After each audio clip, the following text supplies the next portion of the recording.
MP board class 12th वाले सभी बच्चे ध्यान दें। प्यारे विद्यार्थियों, आप सभी बच्चों का अर्थशास्त्र विषय का जो पेपर होगा प्री बोर्ड परीक्षा का 6 जनवरी का ये पेपर मैं आपको बता रहा हूँ। अगर आप इस क्वेश्चन पेपर को देखते हैं तो प्यारे विद्यार्थियों, मैं आपसे वादा करता हूँ कि आपकी जो प्री बोर्ड परीक्षा होगी इसमें आप बेहतर ही सबसे बेस्ट स्कोर बनाएंगे।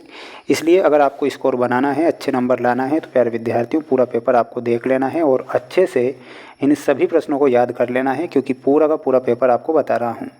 मेरी ये मेहनत अगर आपको अच्छी लगती है तो आप वीडियो को लाइक करके चैनल को ज़रूर सब्सक्राइब करके रखिएगा। प्यारे बच्चों, एक महत्वपूर्ण बात बता देता हूँ कि वार्षिक परीक्षा के लिए भी हमारे इसी चैनल के द्वारा आपको तैयारी करवाई जाएगी, जिसमें आपको वो प्रश्न बताए जाएंगे जो परीक्षा में आते हैं। प्यारे बच्चों, इसलिए जितने भी छात्र अगर इस वीडियो को देख रहे हैं तो आप सभी बच्चे चैनल को ज़रूर सब्सक्राइब करें और उससे पहले इन सभी प्रश्नों को अच्छे से याद करें।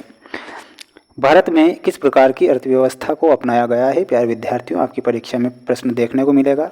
हमारे भारत में मिश्रित अर्थव्यवस्था को अपनाया गया है, तो यहाँ पर आपको मिश्रित करेक्ट उत्तर के रूप में लिखना है। ठीक है, मिश्रित अर्थव्यवस्था को अपनाया गया है हमारे भारत में। जब हम किसी उपभोक्ता को अधिकतम संतुष्टि प्राप्त होती है तब सीमांत उपयोगिता हो जाती है। तो सीमांत जो उपयोगिता है वो कितनी हो जाएगी? वो 0 हो जाएगी। तो इसमें आपको 0 लिखना है। चैनल पर आप नए हैं तो आप चैनल को ज़रूर सब्सक्राइब कीजिएगा। वादा करता हूं कि वार्षिक परीक्षा की तैयारी करवाऊंगा। डेली लाइव क्लासें हम लेंगे, उन लाइव क्लासों में सभी बच्चों को जुड़ना है अपनी वार्षिक परीक्षा की तैयारी के लिए। किसी वस्तु का मूल्य बढ़ने पर पूर्ति क्या होती है? तो पूर्ति भी बढ़ जाएगी। तो इसमें आपको क्या लिखना है? पूर्ति बढ़ती है। भारत में 1 रुपये का नोट कौन निर्गमित करता है? तो भारत में 1 रुपये का नोट वित्त मंत्रालय के द्वारा निर्गमित किया जाता है। तो यहाँ पर आप सभी छात्रों को वित्त मंत्रालय करेक्ट करना है। सभी बच्चे ध्यान से देखिएगा और अच्छे से इन प्रश्नों को याद कर लेना है। 80 नंबर का आपका पेपर आएगा। अल्पकालीन उत्पादन फलन की व्याख्या निम्नलिखित में से किस नियम के द्वारा की जाती है? प्रश्न आपसे पूछा गया है कि अल्पकालीन उत्पादन फलन की जो व्याख्या होती है वो किस नियम के द्वारा की जाती है? तो इसमें आपको लिख कर आना है परिवर्तनशील अनुपातों के नियम से। तो यहाँ पर हमारा परिवर्तनशील अनुपात सही उत्तर हो जाएगा। वहीं अगला प्रश्न देखिएगा। अगला प्रश्न आपकी परीक्षा में आएगा। सीमांत उपभोग प्रवृत्ति है, तो सीमांत उपभोग प्रवृत्ति में आपको ऑप्शन नंबर बी करेक्ट करना है। वहीं चालू खाते की जो मदें होती है, दृश्य व अदृश्य मदें होती है, तो इसमें आपको दृश्य व अदृश्य करेक्ट उत्तर के रूप में बताना है। सभी स्टूडेंट, सभी विद्यार्थी इस पेपर को देखकर ही जाएंगे। अधूरा पेपर नहीं देखना है, पूरा पेपर ही देखकर जाना है। अगर आप वाकई अपनी परीक्षा में सबसे ज़्यादा अंक प्राप्त करना चाहते हैं तो सूक्ष्म एवं व्यापक अर्थशास्त्र एक दूसरे के होते हैं, तो ये एक दूसरे के पूरक होते हैं। तो इसमें आपको क्या लिखना है? पूरक। औसत लागत को ही वस्तु की क्या कहते हैं? तो औसत लागत को ही वस्तु की कीमत कहा जाता है। इसमें आपको कीमत लिखना है। उच्चतम निर्धारित कीमत को देखिएगा। उच्चतम निर्धारित कीमत को सीमा भी कहते हैं, तो उसे कीमत सीमा भी कहते हैं। तो इसमें भी आपको कीमत ही लिख कर आना है। प्रति व्यक्ति आय अधिक होने पर जीवन स्तर हो जाता है, तो जीवन स्तर कैसा हो जाएगा? जीवन स्तर ऊंचा हो जाएगा। तो इसमें आपको लिखना है ऊंचा। बचत आय का वह भाग होता है जो पर खर्च नहीं किया जाता है। इसमें आपको लिखना है चालू उपभोग पर खर्च नहीं होता है। तो इसमें आपको लिखना है चालू उपभोग। मुद्रा प्रसार की दशा में रेपो रेट घटा दी जाती है, तो इसमें आपको लिखना है घटा दी जाती है। स्क्रीनशॉट ले लेना है। वाकई अगर आप सबसे ज़्यादा अंक प्राप्त करना चाहते हैं तो पढ़ लीजिए जो पेपर बता रहा हूँ। पेपर आपका बाहर नहीं जाएगा, इतना वादा जरूर मैं आप सभी छात्रों से करूँगा। पैमाने की प्रतिफल या संबंध दीर्घकालीन उत्पादन फलन से होता है, तो क्या होता है? तो बिल्कुल ये सत्य होगा। यदि पूर्ण प्रतियोगी बाजार में मांग का अतिरेक है तो संतुलन मूल्य बढ़ाना चाहिए। तो प्यारे विद्यार्थियों, ये गलत हो जाएगा। समष्टि अर्थशास्त्र को सामूहिक अर्थशास्त्र कहते हैं, ये बिल्कुल सत्य बताना है। स्टॉक परिवर्तन एक प्रवाह है, ये भी सत्य होगा। पूर्ण रोजगार का आशय शून्य बेरोजगारी नहीं होता है, तो ये भी सत्य लिखना है। शिक्षा पर किया गया व्यय विकासात्मक व्यय होता है, ये भी करेक्ट है। वहीं लास्ट वाला हमारा गलत होगा। स्थिर विनिमय दर को बनाए रखने के लिए किसी प्रकार के प्रतिबंध की आवश्यकता नहीं पड़ती है, तो ये आपका असत्य हो जाएगा।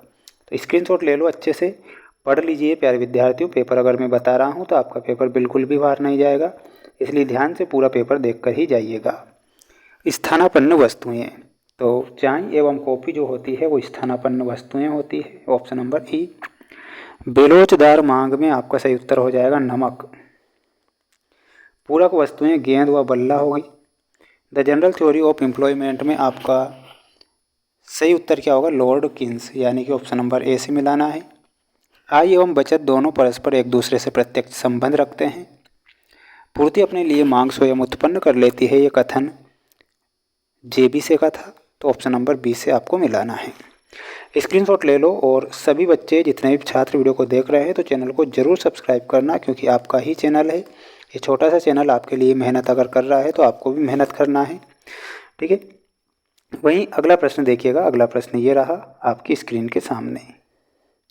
हमसे यहाँ पर प्रश्न पूछा गया है, जब सीमांत अवसर लागत घटने लगती है तब उदासीनता वक्र की आकृति किस प्रकार की होगी?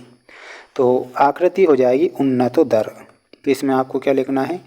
लिखना है उन्नतो दर। फर्म के संतुलन के समय एक फर्म को कितना लाभ होगा? तो एक फर्म को कितना लाभ होगा, तो इसमें आपको क्या लिखना है? सामान्य। पूर्ण प्रतियोगिता में वस्तु की कीमत का निर्धारण किसके द्वारा किया जाता है? तो पूर्ण प्रतियोगिता में वस्तु का जो निर्धारण होता है वो किसके द्वारा किया जाता है? वो किया जाता है मांग व पूर्ति के द्वारा। इतना आपको लिखना है। समष्टि अर्थशास्त्र का मुख्य यंत्र क्या है? तो समष्टि आय का मुख्य यंत्र है राष्ट्रीय आय विश्लेषण। इसमें लिखना है राष्ट्रीय आय विश्लेषण, ठीक है। राष्ट्रीय आय की गणना हेतु विभिन्न साधनों को प्राप्त होने वाली आय को किस विधि में शामिल किया जाता है? तो उसे आय विधि में शामिल किया जाता है। तो इसमें आपको क्या लिखना है? आय विधि। संसद में सरकारी बजट कौन प्रस्तुत करता है? तो वित्त मंत्री के द्वारा प्रस्तुत किया जाता है। तो इसमें आपको लिखना है वित्त मंत्री, ठीक है। ये हमारा करेक्ट हो जाएगा। इसके बाद माय डियर फ्रेंड्स, ये आप 2 नंबर वाले प्रश्न देख पा रहे हैं आपकी स्क्रीन के सामने। इनके आंसर भी आपको बता दिए जाएंगे। आप सभी बच्चे चैनल को सब्सक्राइब करके रखें। महत्वपूर्ण बात मैं बता देता हूँ प्यारे विद्यार्थियों, मेरे द्वारा आपको 4 सेट पेपर बताए जाएंगे। चारों सेट पेपर आपकी परीक्षा के लिए हैं और मोस्ट इम्पोर्टेंट क्वेश्चन पेपर है मेरे द्वारा बनाए गए। पिछले वर्ष भी हमने वार्षिक परीक्षा की जिन बच्चों को तैयारी करवाई थी 100% उनमें से ही प्रश्न आए थे, और अब वार्षिक परीक्षा की तैयारी के लिए हम पेपर तैयार कर रहे हैं।